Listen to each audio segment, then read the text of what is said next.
नमस्कार। आप सभी का स्वागत है हमारे चैनल में। हम सुन रहे हैं डॉक्टर अशोक शर्मा जी द्वारा लिखित सीता सोचती थी। हम पढ़ रहे हैं भाग 14 पेड़ों के साए। आइए आगे बढ़ते हैं।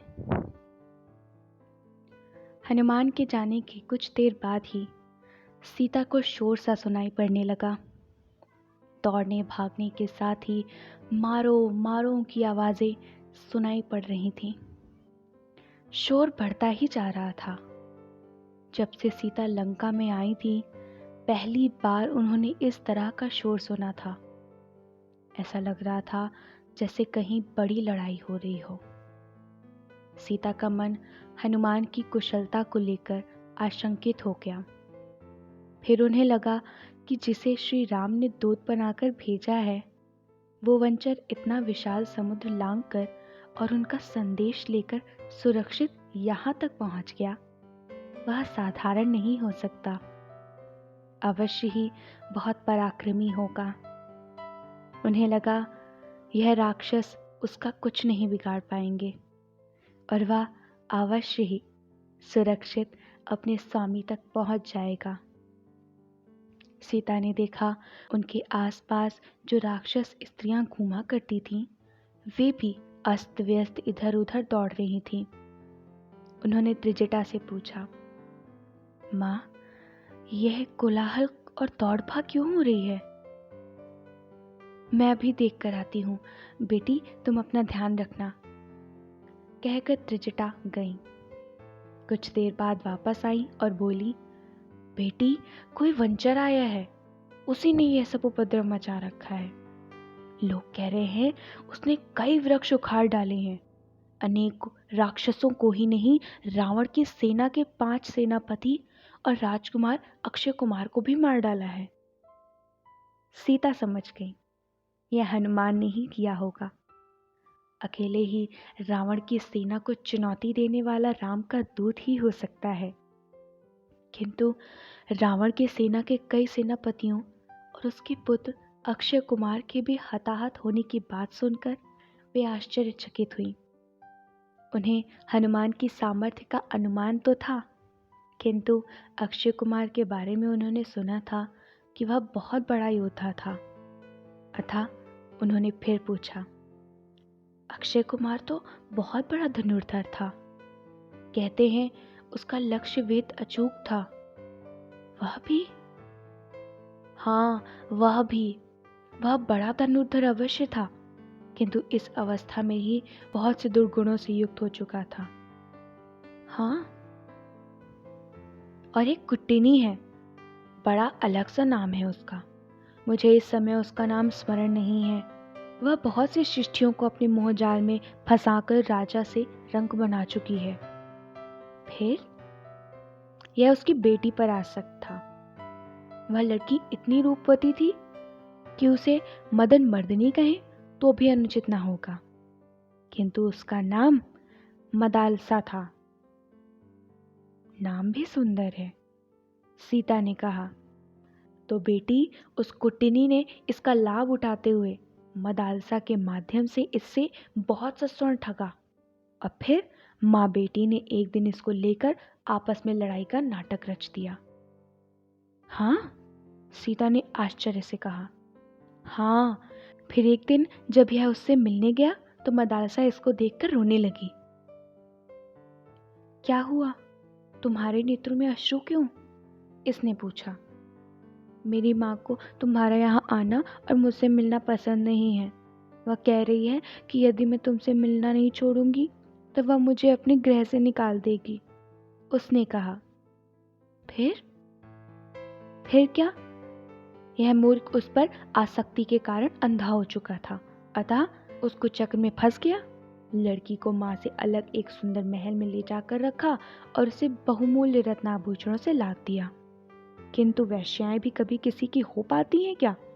एक दिन वह सारा स्वर्ण और रत्नाभूषण लेकर फिर अपनी माँ के पास वापस चली गई। कहने लगी, मैं अपनी माँ के बिना नहीं रह सकती। ओह, सीता ने कहा, और इतने दुख में उनके भी अधरों पर हंसी आ गई।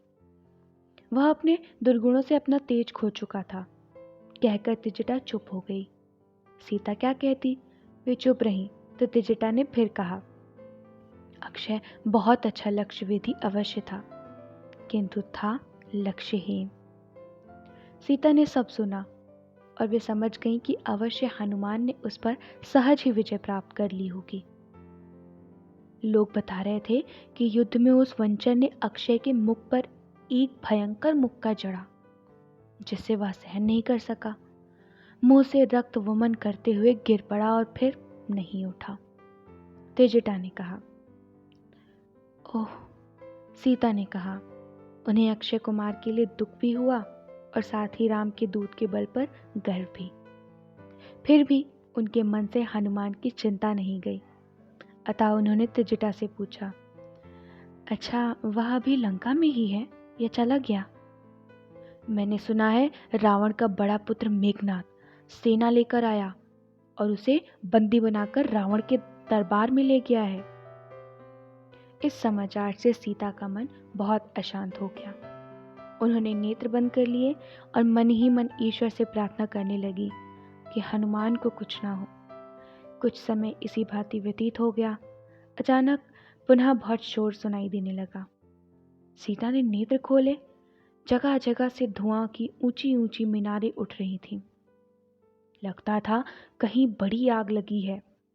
बचाओ बचाओ, भागो भागो की आवाजें सुनाई दे रही थी और साथ ही बहुत तेज हवाएं भी चलने लगी, जैसे बहुत तेज आंधी चल रही हो। बहुत धूल उड़ रही थी और अंधकार सा छा रहा था। सीता वस्त्र से मुंह ढककर सिर घुटनों में छिपा कर बैठ गई। ऐसा लग रहा था जैसे सब कुछ उड़ जाएगा। कुछ देर बाद हवा की गति कम हुई तो उन्होंने सिर उठाया।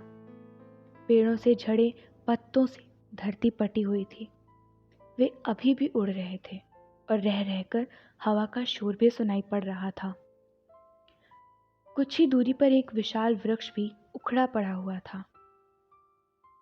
ओह, कितनी भयानक काली आंधी थी, सीता ने सोचा। उन्होंने देखा उनके आसपास दूर दूर तक सन्नाटा पसरा हुआ था, किंतु दूर से कुछ चीख पुकार जैसी आवाजें भी रह रहकर आ रही थीं। जो राक्षस स्त्रियां उन पर पहरा दे रही थीं, वे भी कहीं दिखाई नहीं दे रही थीं। शायद आंधी से बचने के लिए वे भी कहीं छुपी होंगी, उन्होंने सोचा। उन्हें त्रिजटा की चिंता हुई। पता नहीं कहाँ होंगी। जब से वे अशोक वाटिका में आई थी, ऐसा सन्नाटा उन्होंने पहली बार देखा था। अन्यथा रावण की नियुक्त की हुई पहरेदार स्त्रियां उनके आसपास मंडराती ही रहती थीं और कोई ना कोई पशु या पक्षी भी बहुधा दिख ही जाते थे। हवा का वेग शांत हुआ तो वे उठी और दूर तक चलकर देखने लगी। कहीं कोई नहीं दिखा। उन्हें कुछ घबराहट सी लगने लगी।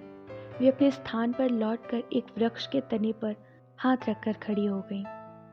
सहसा हृदय राम की स्मृतियों से भर उठा।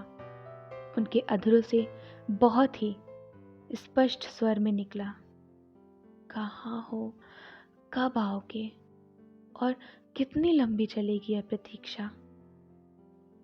सीता पुनः आसपास टहलने लगी, किंतु कुछ ही देर में उन्हें सीने में बहुत भारीपन सा लगने लगा। वे एक वृक्ष के सहारे भूमि पर बैठ गईं और मुंह घुटनों में डालकर रोने लगी। रोते रोते ही पता नहीं कब उनकी आंख लग गई।